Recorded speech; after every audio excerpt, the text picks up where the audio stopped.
Okay okay, thank you. तो सबसे पहले आप सबका स्वागत है इस सेशन में। और ये जो सेशन है ये नक्षत्र के ऊपर है। और नक्षत्र एक ऐसा सब्जेक्ट है जो कि कई बार अनदेखा किया गया है। और कई बार इस पे लोग ज़्यादा पढ़ना नहीं चाहते क्योंकि ये बहुत गहराई में इसमें चीज़ें देखने में या इसको पढ़ने में मुश्किल लगती है। और कई जगह नक्षत्रों के बारे में जो इंफॉर्मेशन है दैट इज स्कैटर्ड। तो इस कोर्स में हम कोशिश करेंगे कि नक्षत्रों के बारे में लगभग जितना हम शेयर कर सकते हैं उतना शेयर करेंगे। लेकिन नक्षत्रों को देखने का तरीका काफी तरह से अलग अलग होता है ना। उस चीजों को भी हम समझेंगे कि नक्षत्र को और किस तरह से देखा जाता है, कैसे हम समझते हैं, है ना। लेकिन शुरू करने से पहले, है ना, शुरू करने से पहले तो सिंगल लाइन में आप लोग मुझे बस इतना बताएं कि इस कोर्स से आपका क्या एक्सपेक्टेशन है। ये कोर्स आपने क्यों ज्वाइन किया, सिंगल लाइन में। अगर मैं सिंगल लाइन में आप लोगों से पूछूं, what is the expectation from you guys from this course, ताकि मुझे भी पता चले कि आप किस मंतव्य से आए हैं और उसको मैं मीट करने की पूरी कोशिश करूंगा इन 20 दिनों में। Right. To learn nakshatra knowledge, okay good. Two more minute predictions, okay. Deep understanding of the nakshatra and based on predictions, detailed prediction accuracy, understand the nakshatra, okay, good. Refine predictions, detailed study of stars, pada knowledge, right, that is very good. Pramila ji, okay. Precise, okay, okay. Thank you. मैं सब नहीं पढ़ पा रहा हूँ क्योंकि जल्दी जल्दी चल रहा है। तो better prediction, cause the result of nakshatra, more prediction knowledge, the accurate prediction, okay. अगर मैं इसको समराइज करूं तो समराइज में मुझे जो समझ आ रहा है, the people are more in two major major जो टॉपिक है वो टू है। The first is understanding the nakshatra in detail, that is what we are covering, है ना, most important. Second thing is the predictive knowledge. ये दोनों चीजें मुझे देखी जो मैक्सिमम लोगों को मतलब चाहिए इन द कोर्स, है ना। तो इस कोर्स में हम ये दोनों चीजें ही कवर करेंगे। हम नक्षत्र की डीप नॉलेज को भी समझेंगे और उस नॉलेज को हम प्रिडिक्टिव वे में कैसे यूज करें उसको भी समझेंगे। नक्षत्र को कई जगह यूज किया जाता है ना। नक्षत्र का यूजेस कई जगह है। जैसे कि नक्षत्र को हम कोई भी शुभ कार्य करने के लिए भी यूज करते हैं। नक्षत्र से ही हम कई बार बच्चों के नाम भी निर्धारित करते हैं, अगर हम वैदिक ज्योतिष की बात करें। तो इसका मतलब क्या है कि nakshatra is very very important to understand. और ये कोर्स में हम नक्षत्रों को डिटेल में समझेंगे। अब डिटेल में समझना मतलब क्या है, नक्षत्र के अंग होते हैं अलग अलग, उन अंगों को समझेंगे।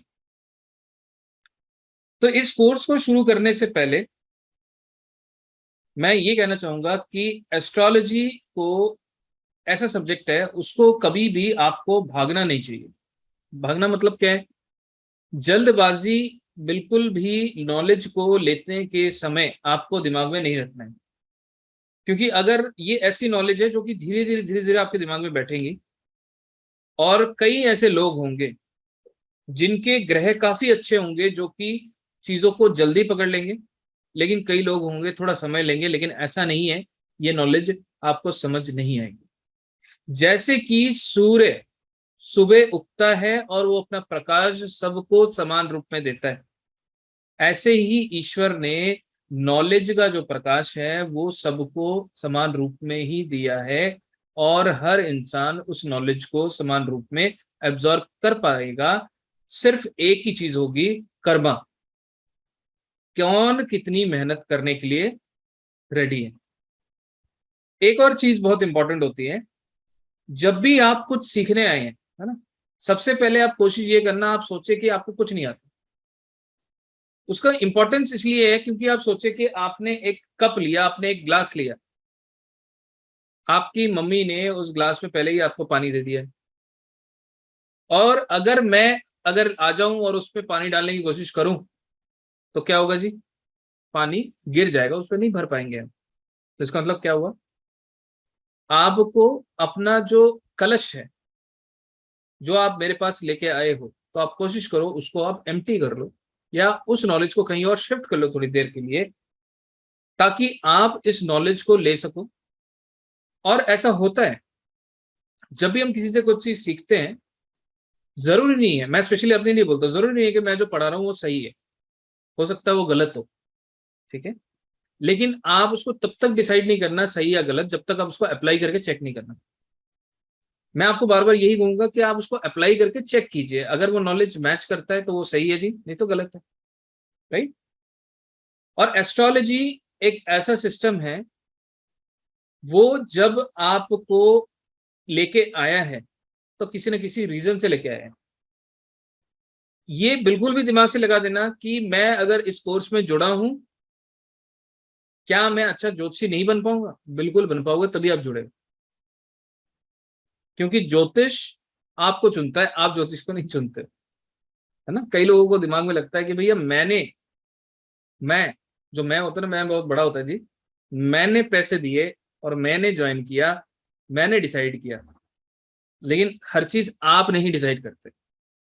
कई बार कहा जाता है the destiny is already return, है ना, जिसे हम कहते हैं डेस्टिनी ऑलरेडी रिटर्न। मतलब आपको आज ये सीखना था, आपको आज से ये ज्वाइन करना था, तो इसलिए आपने किया। हो सकता है वो आपकी चॉइस हो, लेकिन कहीं ना कहीं प्लैनेटरी कॉम्बिनेशन रहते थे जो आपको अच्छे करेंगे। तो इस कोर्स में सबसे पहले हम ये भी समझने की कोशिश करेंगे ऐसे कौन से नक्षत्र हैं जो ज्योतिष के ज्ञान को एब्जॉर्ब करने के लिए ज्यादा पावरफुल होते हैं। मतलब अगर किसी बच्चे का जन्म या अगर किसी जातक का जन्म किसी नक्षत्रों में हुआ है, तो वो नक्षत्र क्या उसको किस लेवल पे ले जाएगा, है ना। तो अभी तो पहले हम आज के क्लास में पहले बेसिक करेंगे ताकि हमें पता चल जाए कि कितने ग्रह हैं, कितनी राशियां हैं, है ना। तो ये सारी चीजें थोड़ा हम पहले समझेंगे, और ग्रहों को और उसके टेस्ट को भी समझेंगे कि ग्रह क्या है, ठीक है। और एक चीज ध्यान रखना है, जब भी क्लास चल रहा है तो आप लोग ये कोशिश करना कि आप क्लास को सुनकर समझने की कोशिश करें। लिखने के लिए आपके पास अपने पास वो रहेगा, क्या कहते हैं, रिकॉर्डिंग रहेगा, जो कि लाइफ टाइम आप लोगों को मिलेगा। हम आपको रिकॉर्डिंग दो तरह से दे रहे हैं। हमारा एक वेबसाइट है एस्ट्रो एलिमेंट्स में, आप अभी जल्दबाजी ना करें, उसका लिंक आपको मिल जाएगा, आप आराम से उसमें लॉग इन कर लेना। अभी फिलहाल के लिए आपको एक्सेस एक और जगह दिया जाएगा जो कि टेलीग्राम ग्रुप है। दोनों ही जगह आपको लाइफ टाइम एक्सेस मिलेगा। दोनों ही जगह पे आप अपने वीडियोस को आसानी से देख पाएंगे जब आपके पास वक्त होगा, जिससे आप देखना चाहो, मोबाइल से देखना चाहो, पीसी से देखना चाहो, दोनों से आप देख सकते हो, वो लाइफ टाइम एक्सेस के साथ रहेगा। इस कोर्स के जो भी नोट्स आएंगे डेली के, वो नोट्स भी टेलीग्राम में ही आपको मिलेंगे। क्यों टेलीग्राम में मिलेंगे? क्योंकि हम नहीं चाहते आप हमारे मटेरियल कहीं शेयर करो, है ना। हमने आपको वहां पे रोक रखा है, इसलिए वहां शेयर करेंगे, ठीक है। बृहस्पति एक ऐसी ग्रह है ना, जो कि बहुत बहुत इंपॉर्टेंट ग्रह है, क्योंकि वो नॉलेज का कारक ग्रह है ना। नॉलेज का कारक है, और नॉलेज हर इंसान को अच्छा करना है ना। तो इसलिए जिसका चंद्रमा बृहस्पति के नक्षत्र में होगा, ये चीजें हम आगे सीखेंगे, जस्ट मैं बता रहा हूं, तो ऐसा इंसान जिंदगी में अच्छा ज्ञान जरूर हासिल करने वाला होगा। क्योंकि ये नक्षत्र इतने अच्छे होते हैं, एक मिनट दीजिए। तो नक्षत्र जो है, मैंने ये कहा कि जिनका जन्म बृहस्पति के नक्षत्र में हुआ होगा, ऐसे जातक अच्छे नॉलेज जिंदगी में जरूर हासिल करेंगे, क्योंकि बृहस्पति नॉलेज का कारक ग्रह है। नॉलेज एक बहुत इंपॉर्टेंट चीज है। अगर आप सोचें, आपके पास, मानिए आपके पास एक बॉक्स है, उस बॉक्स के अंदर बहुत ही प्रीशियस चीजें रखी हुई हैं, लेकिन आपको पता नहीं वो बॉक्स खुलेगा कैसे। आप उस चीज को नहीं ले पाएंगे। क्यों? Because you don't have the knowledge to open that particular box. तो जिसके पास नॉलेज नहीं होगा, क्या होगा? It requires more effort. उसे लगेगा भाई हथौड़ी ले जाता हूँ, उस पर मारते हैं, हिट करते हैं, so that it can be opened. तो अगर नॉलेज होगा तो वो अपने दिमाग से काम कर लेगा, दिमाग से काम कर लेगा मतलब दिमाग से काम करने से कई काम जल्दी हो सकते हैं जिसमें एफर्ट कम लग सकता है। तो इसका मतलब क्या हो गया, जो जातक बृहस्पति के नक्षत्र में जन्म लेगा तो उसके पास एक एबिलिटी होगी, वो नॉलेज को अच्छा गेन कर सकेगा जल्दी। लेकिन अगेन एफर्ट इज रिक्वायर्ड। ऐसे नहीं है कि अगर आपका जन्म चंद्र के नक्षत्र सॉरी बृहस्पति के नक्षत्र में हुआ है तो ऐसे केस में आप सो जाएं, है ना, और एक मतलब कहीं शक्तिपात हो जाए सोते हुए रात को और सारी नॉलेज मिल जाए। पहले जमाने में होती थी जी कि कहते हैं जो थर्ड आई से अपने गुरु से निकलकर शिष्य में चला जाता था और सारी नॉलेज मिनटों में ट्रांसफर हो जाती थी। तो होती थी, ऐसा नहीं कि नहीं होती। आज की डेट में भी जो रेकी या हीलिंग मोडालिटीज हैं उसमें लोग करते हैं शक्तिपात, लेकिन नॉलेज को लेकर जो है ये चीजें करना बहुत मुश्किल है आज की डेट में। तो इसका मतलब क्या है कि जहां पे नॉलेज है तो वहां पे एफर्ट कम लगता है। तो नक्षत्र इज इंपॉर्टेंट। किसका इंपॉर्टेंट है, चंद्र का इंपॉर्टेंट है या लगन का नक्षत्र इंपॉर्टेंट है? दोनों ही इंपॉर्टेंट, क्योंकि हमारा चंद्र का नक्षत्र कोई होगा और लगन का नक्षत्र कोई होगा, तो इंपॉर्टेंस तो दोनों का ही है। लेकिन अगर हम नक्षत्र को समझ जाएंगे तो उसकी प्रॉपर्टी एक ही है, चाहे वो चंद्र का हो चाहे वो लगन का हो, the property will be same, right. तो अब बात करते हैं कि backbone of all this, the backbone is astrology. अब एस्ट्रोलॉजी क्या है, हम इसको जानते हैं ज्योतिष।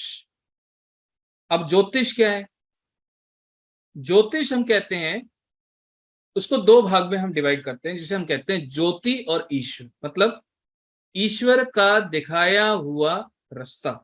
हम रास्ता क्यों कहते हैं ज्योति को? मान लेते हैं आप सडन कहीं पे आप हैं और वहां पे बिल्कुल भी लाइट नहीं है, इट इज डार्क। तो वहां पे अगर कहीं से भी रोशनी आएगी तो आप बोलेंगे मुझे ऐसा लगता है वहां से रास्ता है कहीं बाहर जाने का। तो इसलिए जब हमारे आंखों के सामने अंधेरा आ जाए तो तब ईश्वर ही रास्ता दिखाता है, हम ये भी बोलते हैं, है ना। भाई कोई बात नहीं, अगर हम फंस गए हैं तो ईश्वर ही है जो हमें अब आगे रास्ता दिखाएंगे। तो ये जो नॉलेज है ब्रह्मा की तरफ से इस पृथ्वी पे आया है, ज्योतिष की विद्या। तो ये एक ब्रह्म विद्या है। तो ब्रह्म विद्या मतलब ब्रह्मा की कोई भी चीज,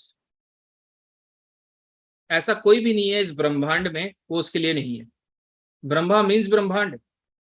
तो इसका मतलब कई लोग ये कहेंगे भाई Jyotish is only for certain people, but it is not correct, क्योंकि नॉलेज इज फॉर एवरीबडी, और if it is Brahma Vidya then it is for everybody in the Brahmand. और इसका मतलब हर इंसान के लिए दिया गया ये नॉलेज, हर इंसान इस ज्योतिष की विद्या को सीख सकता है। तो अगर हम बात करें कि ज्योतिष में कई विभाजन हैं या डिविजन्स हैं, मतलब तो ज्योतिष करने के calculation methods are very very different. जैसे कि हम कहते हैं वैदिक ज्योतिष, नाड़ी ज्योतिष, नक्षत्र ज्योतिष, केपी ज्योतिष, जेमिनी ज्योतिष, है ना। तो ऐसे बहुत सारे लाइन पे लाइन बहुत सारे ज्योतिष की विद्याएं हैं, या जिसे आप कहते हैं सिस्टम्स और विधा है। तो इनसे आपको किसको सीखना चाहिए वो तो बहुत मुश्किल है, क्योंकि it is very competitive to talk about कि भाई ये सीखें ये सीखें ये सीखें। लेकिन ज्योतिष की अगर आप शुरुआत करना चाहते हैं तो आपको वैदिक ज्योतिष से शुरुआत करनी चाहिए। अगर जो एकदम नए हैं अब वो सोचेंगे हम तो यहाँ के फंस गए कि हमें तो वैदिक ज्योतिष से शुरू करना चाहिए और हम नक्षत्र से शुरू कर रहे हैं। तो इस कोर्स को हमने इसी तरह से डिजाइन किया है ताकि आप इस कोर्स को बेसिक से भी अडॉप्ट कर सके। तो आपको चिंता करने की कोई भी जरूरत नहीं है। लेकिन डेफिनेटली अगर आप लॉन्ग रन के लिए जा रहे हैं तो वैदिक ज्योतिष को अंडरस्टैंड करना बहुत जरूरी है, वो भी गहराई से। कई लोगों को लगता है बेसिक मुझे तो आता है, है ना। कई लोग ऐसे बोलेंगे बेसिक तो है, मेरे को आता है, लेकिन आप चीज समझें कि अगर आप राशि को अच्छी तरह समझ पाएंगे तो आप ये बता सकते हैं कि भाई आपके घर के पीछे एक नाला जा रहा है, only by understanding the power of राशि। आप ये बता सकते हैं आपके घर के पास या सामने एक पार्क है, that is the power of the राशि। क्योंकि राशि आपके आसपास के वातावरण को बताता है। एंड नक्षत्र इज द फ्रूट, जो आप यहां पे सीख रहे हैं कि एक्चुअली में प्रिडिक्टिव में हमें क्या मिलेगा, that is the fruit which you are going to get. Nakshatra is fruit, the result. अगर आप सराउंडिंग सीखना चाहते हैं दैट इज राशि। अगर आप फ्रूट के बारे में जानना चाहते हैं that is nakshatra which is you are learning here, the fruit, the result. क्योंकि nakshatra is going to give the result. ठीक है, ये पॉइंट समझ आ रहे हैं? Yes, no? तो नक्षत्र इज फ्रूट, मतलब आपको जो रिजल्ट मिलता है इस जीवन में, इस जिंदगी में, तो that is given by the नक्षत्र।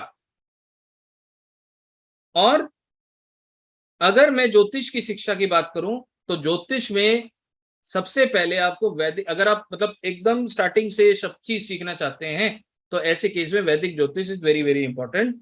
लेकिन आपके पास अगर समय नहीं है, आप चाहते हो मेरे को बस जल्दी से प्रिडिक्शन सीखना है, तो ऐसे केस में आपको केपी सीखना चाहिए। जो चाहता है भाई मैं 3 से 4 महीने में मैं एकदम प्रोफेशनली काम करना शुरू कर दूं, then the knowledge is KP. अगर आप चाहते हो मैं गहराई में जाना शुरू करूं, दैट मीन्स वैदिक। कि गहराई मतलब और गहराई में चीजें समझ आए मेरे को, तो वैदिक। क्योंकि हर ज्योतिष की विद्याओं में कुछ ना कुछ बढ़िया है। तो नक्षत्र भी गहराई है। क्योंकि आप सोचें कि एक नक्षत्र किस लेवल पे बात कर सकता है, वो मैं आपको बताऊंगा जब आगे, तो आपको चीजें पता चलेंगी। क्यों नक्षत्र इज मोर हिडन नॉलेज,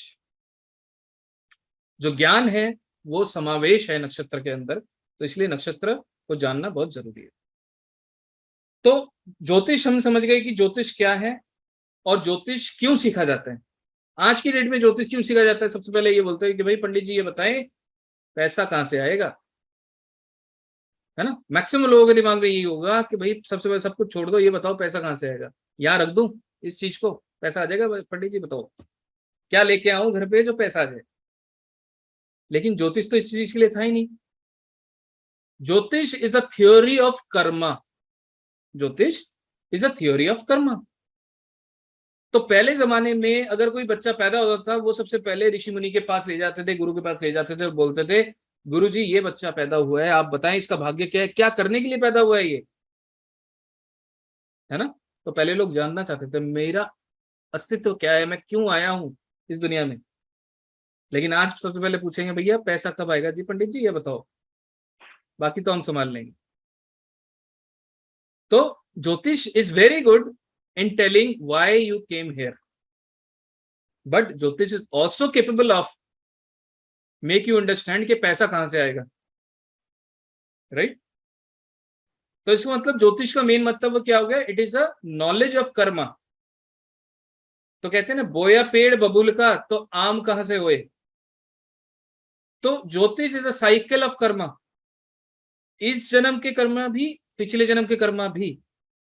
तो अगर आपने इस जन्म में अच्छा किया तो इस जन्म में भी आपको अच्छा मिलेगा, आगे भी अच्छा मिलेगा। अगर किसी वजह से पिछले जन्म में कोई गलत कार्य किया है तो उसका भरपाई भी आपको कहीं ना कहीं करना ही पड़ेगा इस जन्म में, है ना। तो कर्म इज गोइंग टू ट्रैवल एक जन्म से दूसरे जन्म में, कैसे, हाउ। आपको पता है, अगर आप गीता भी आपने पढ़ा होगा या सुना होगा, इतना तो सबको पता है भाई आत्मा नहीं मरती, है ना। आत्मा कभी नहीं मरती। ऐसा सही है गलत है, गलत बोल रहा हूँ सही बोल रहा हूँ, चैट पे बताइए। आत्मा अमर है, ये आपने सुना होगा, राइट जी। तो atma is connected with the planet sun, Surya. Atma is connected with planet sun. ऐसा किसको लगता है कि इस दुनिया में जो भी चीज चल रही है वो बिना सूर्य के चल रही है? ऐसा किसी को लगता है? एनीवन? कि विदाउट सन कुछ भी यहां पे हो रहा है जो पॉसिबल है? I don't think so, because sun is a karak of origination, sun is a karak of उत्पत्ति, और आत्मा जो है वो सूर्य से कनेक्टेड है। अब आत्मा निकला कहां से है? परमात्मा से। जो परम आत्मा, जो श्री विष्णु का विश्व रूप है, वहां से आत्मा निकला है। और आत्मा का दोबारा डेस्टिनेशन कहां है? उसी विश्व रूप में जाके समा जाना, जिसे आप कहते हैं मोक्षा, मोक्ष की प्राप्ति। ताकि जब आत्मा फिर परमात्मा में समा जाएगा तो ऐसे वक्त में जीवन मरण का साइकिल कंप्लीट हो जाएगा, और उस जातक को दोबारा जन्म लेना नहीं पड़ेगा, है ना? तो कई पंडित लोग क्या बोलेंगे जी, आप ये हवन करा दें 51,000 रुपए का, आपको मोक्ष की प्राप्ति का हवन करा रहे हैं, आप बस अब मोक्ष की प्राप्ति मिलेगी। और लोग क्या करेंगे? बिल्कुल रेडी हो जाएंगे, है ना? रेडी हो जाएंगे, नहीं हो जाएंगे बताइए? अगर आपको बताया जाए कि भाई ये हवन कराइए मोक्ष की प्राप्ति मिल जाएगी, तो कई लोग कराने की सोचेंगे। लेकिन मोक्ष पाने के लिए क्या करना पड़ता है, कई लोगों को पता है? अपना अपना बैंक खाली करना पड़ता है सबसे पहले, है ना? तो विनीत अपना अकाउंट नंबर दे देना सबको भाई। तो वहां पे क्या करना पड़ेगा? आपको सबसे पहले मोह त्याग करना पड़ेगा। तो सबसे पहले पैसों का मोह त्याग करेंगे, उसके बाद अपने परिवार वालों का, उसके बाद धीरे धीरे सब कुछ का, है ना? तो which is not possible at this moment, क्योंकि हम जिस जिस एनवायरमेंट में हैं, वो एनवायरमेंट में चीजें वैसे नहीं चलती, ठीक है? तो आत्मा या ज्योतिष, it is connected with Karma, Karma is connected with Surya, Surya planet. तो हमारे पास कई ग्रह होते हैं। कितने ग्रह होते हैं जी? हमारे पास 9 ग्रह होते हैं, 9 प्लैनेट्स। तो 9 ग्रह जो होते हैं वो कौन कौन से होते हैं, सबसे पहले हम ये देख लेते हैं। तो हमारे पास जो 9 ग्रह होते हैं, शुरू करते हैं सूर्य,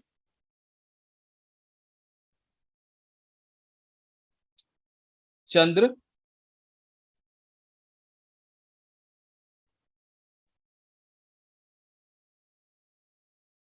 मंगल, बृहस्पति, बुध, शुक्र,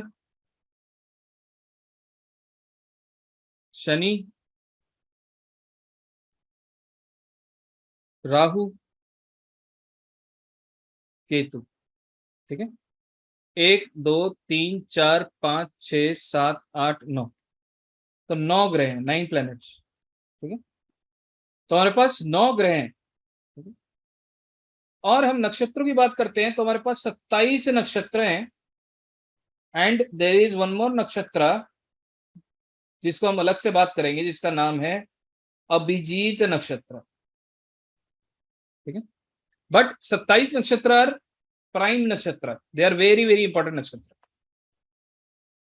तो कहा यह जाता है कि जब भी ब्रह्मा जी ने ये नक्षत्र का असाइन किया, हर ग्रह को इन्होंने एक एक नक्षत्र बांटने की सोची। ठीक है?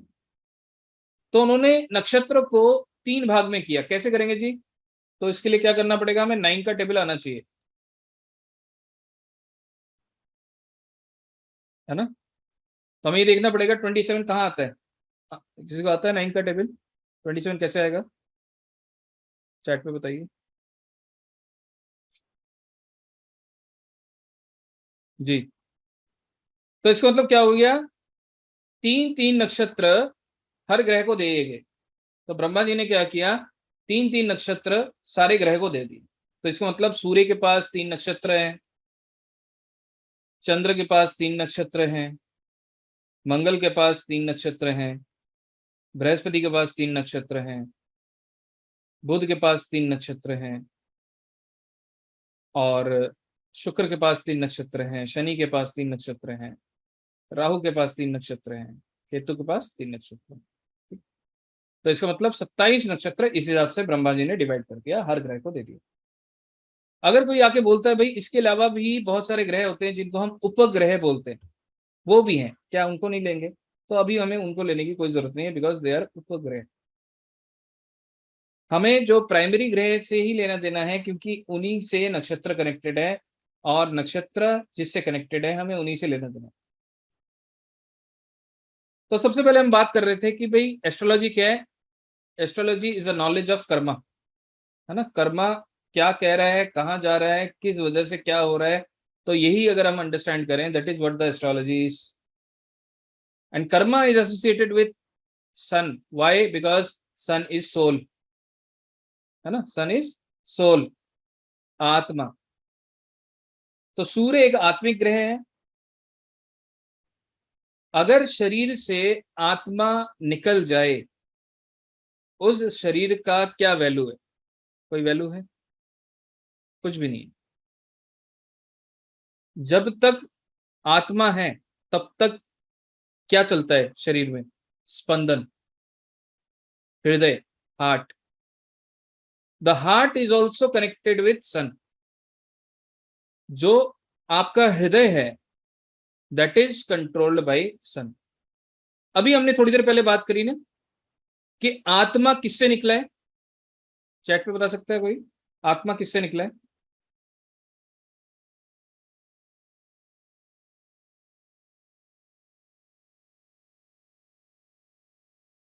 परमात्मा से, राइट।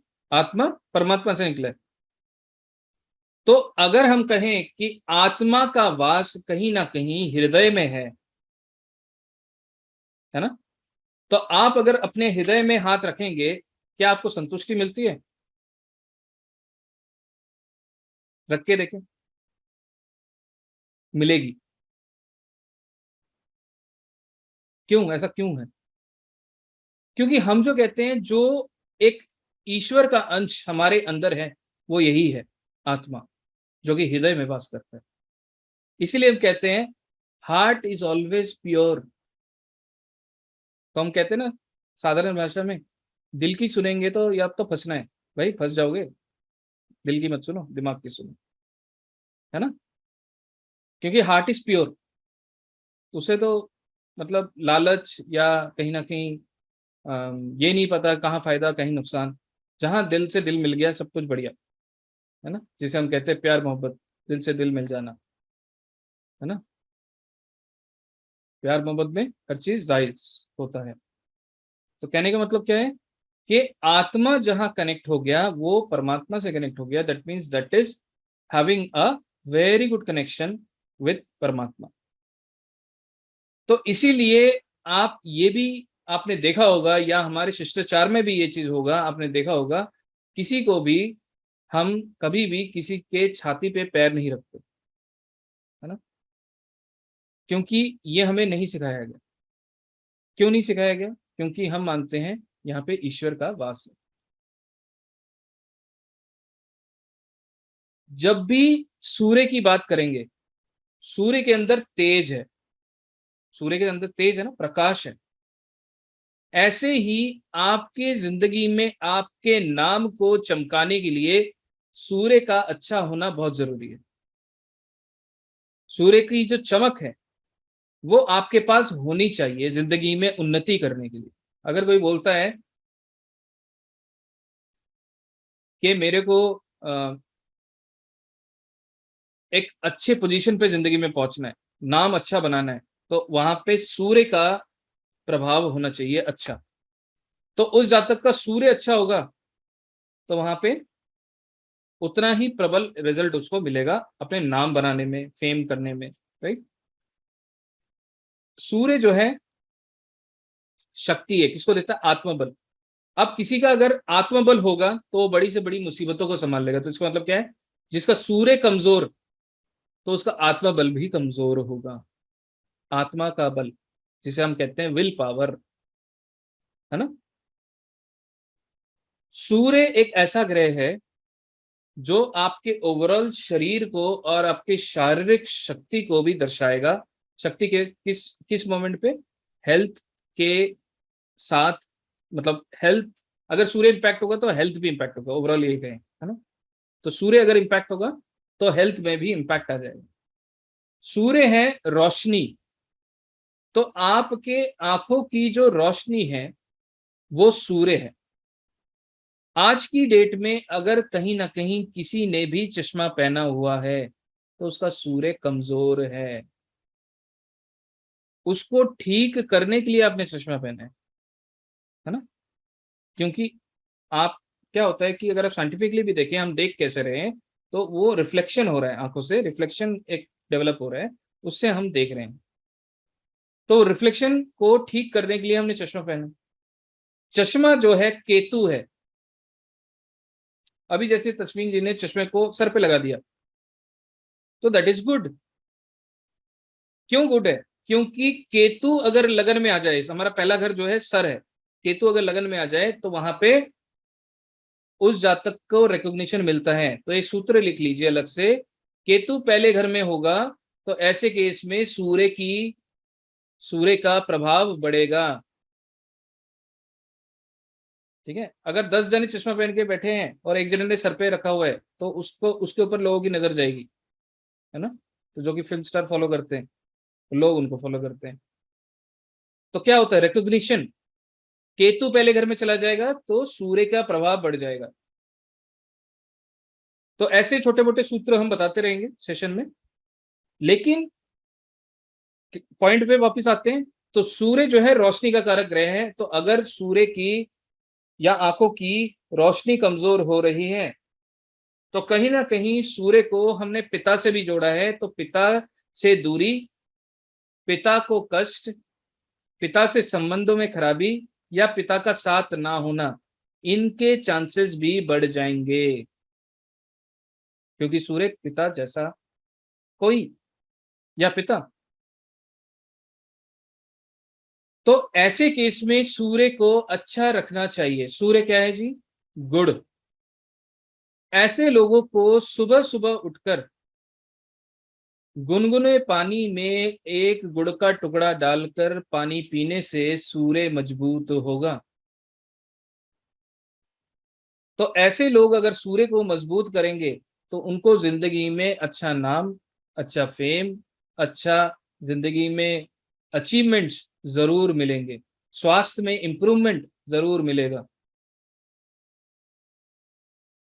सूर्य आत्मा है और चंद्र है दिमाग, माइंड। चंचलता है ना, दिमाग कभी एक जगह स्थिर होता नहीं है। अब जैसे हमारे नरेंद्र जी हैं, उन्हें तो हीलिंग आती है, वो अपने आप को स्थिर कर लेंगे, लेकिन हमारा दिमाग इधर उधर चलता है।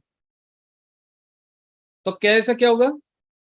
तो जो मून है वो माइंड को इंस्टेबिलिटी करता है, मतलब इधर उधर ध्यान भटकता है, और हम सोचते हैं कि माइंड इज मोर सुपीरियर। अगर आज तारीख है 10 तारीख, है ना, मान लीजिए किसी की सैलरी आती है 12 तारीख को, और उस मार्केट में गया, उसे कुछ दिख गया तो बोला अरे ये तो बहुत अच्छा चीज है, ले लेते हैं। तो उसके दिल ने बोला ये चीज खरीदो, लेकिन फिर दिमाग बोलता है भी रुक जाओ, 2 दिन रुक जाओ, 2 दिन बाद सैलरी आएगी फिर लेना। तो क्या हुआ? दिमाग हमेशा ओवर पावर कर देता है किस पे? सूर्य के ऊपर। लेकिन अगर हम साइंटिफिकली बात करें, चंद्र तो सूर्य से ही चल रहा है। सूर्य की रोशनी चंद्र पे गिर रही है और चंद्र की अपनी आभा है उससे। लेकिन अल्टीमेटली क्या है कि चंद्र सूर्य को कंट्रोल कर रहा है हमारे शरीर की, अगर हम बात करें।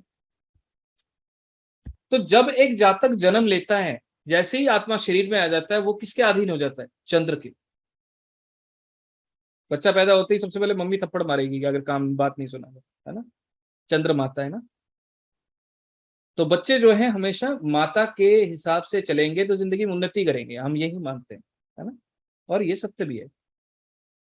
लेकिन अगर हम कहें तो ये नेचर है, तो इसका मतलब जब भी सूर्य आत्मा शरीर में प्रवेश करता है तो दिमाग कंट्रोल कर लेता है उसको। ठीक है, तो चंद्र फिर चलाता है उस आत्मा को। कई बार जिंदगी में आपने देखा होगा कि आपके मन बहुत कुछ चाहता है, लेकिन शायद आप वही कर पाते हैं मेजोरिटी में जो आपका दिमाग कहता है ना। तो बहुत कम समय ऐसे होते हैं, नहीं जी चाय नहीं, नो चाय, ठीक है, गुड़ चाय नहीं, गुड़ चाय अलग चीज है, चाय मंगल है ना, गुड़ चाय नहीं। तो यहाँ पे सिर्फ और सिर्फ गुड़ चलेगा, ठीक है, वो भी पानी के साथ, पानी चंद्र है, ठीक है।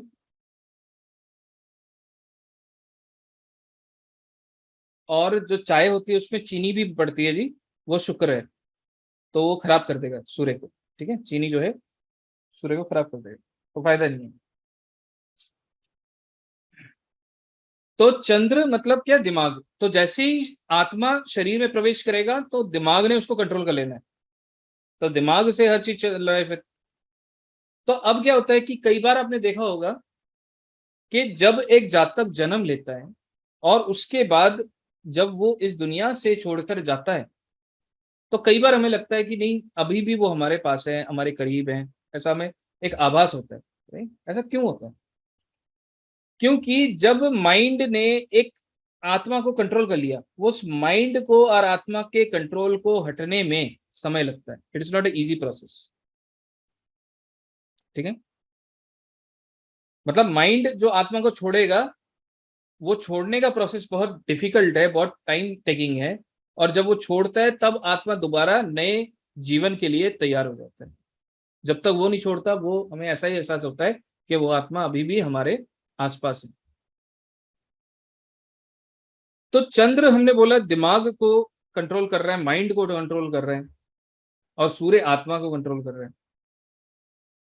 अब जब हम मेडिटेशन करते हैं तब क्या होता है? कभी आपने सोचा क्या होता है मेडिटेशन पे वक्त? क्या करते हैं?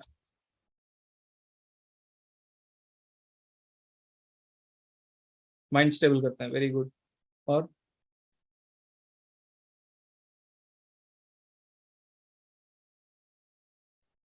जी फोकस, राइट। जो नए हैं उनको क्या लगता है? जैसे शिल्पी जी हैं, जय जी हैं, जो नए जुड़े हैं, उनको क्या लगता है कि हम मेडिटेशन के वक्त क्या करते हैं? बैलेंस, काम, ओके, राइट।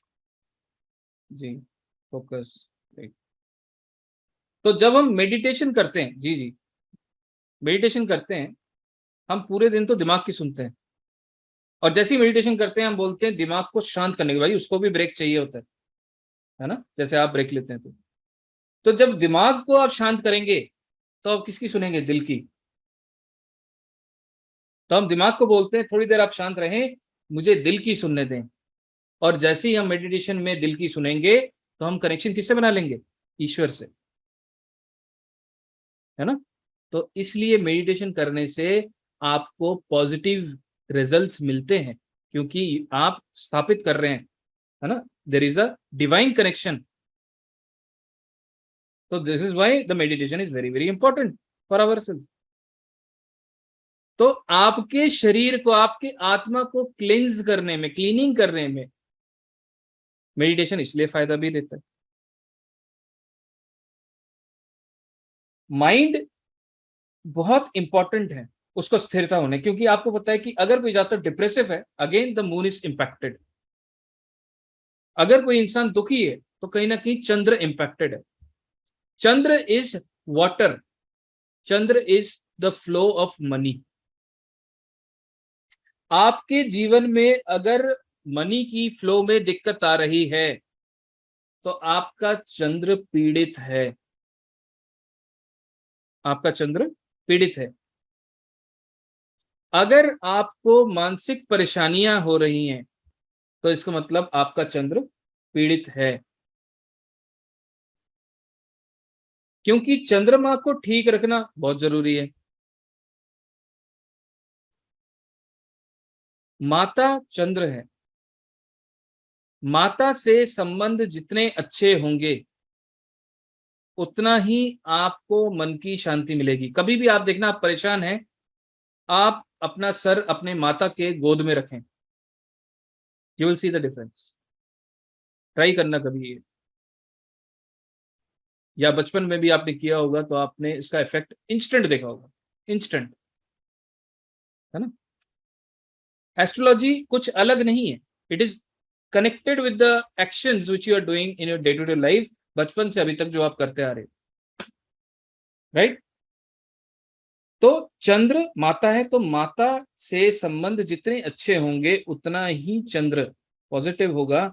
और कहीं ना कहीं अगर माता से संबंध खराब होंगे या माता की स्वास्थ्य में समस्या होगी या माता परेशान होंगी तो फाइनेंशियली भी आपको दिक्कतें जरूर आएंगी।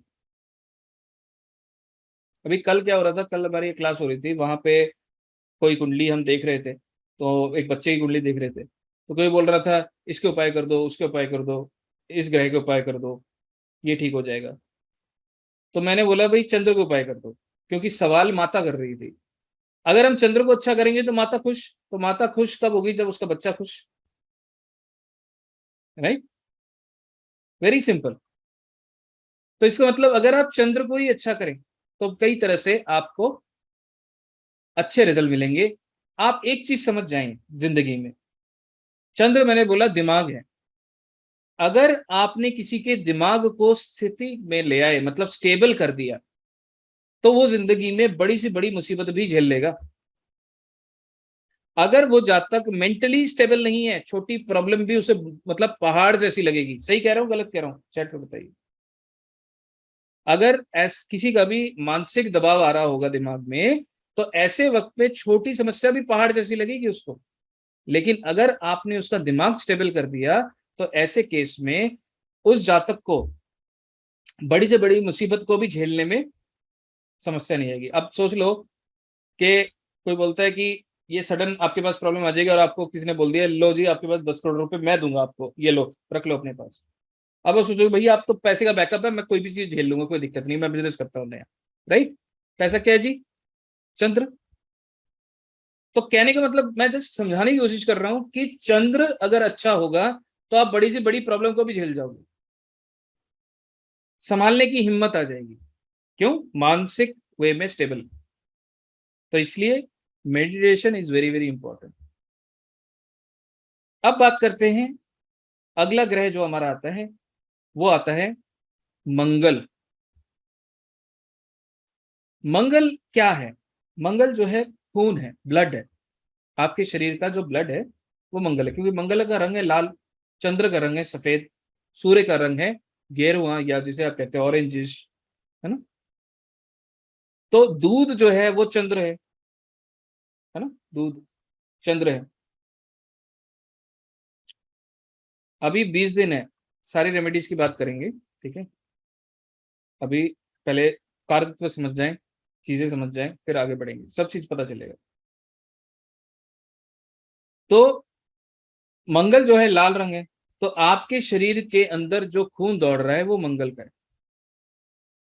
तो अगर कोई बच्चा गुस्सा करता है तो हम कहते हैं भाई इसका खून गर्म है, अभी बच्चा जवान हुआ है, खून गर्म है इसलिए गुस्सा कर दिया उसने, आप छोड़ दो, आप भूल जाओ, आप तो मेच्योर्ड हो।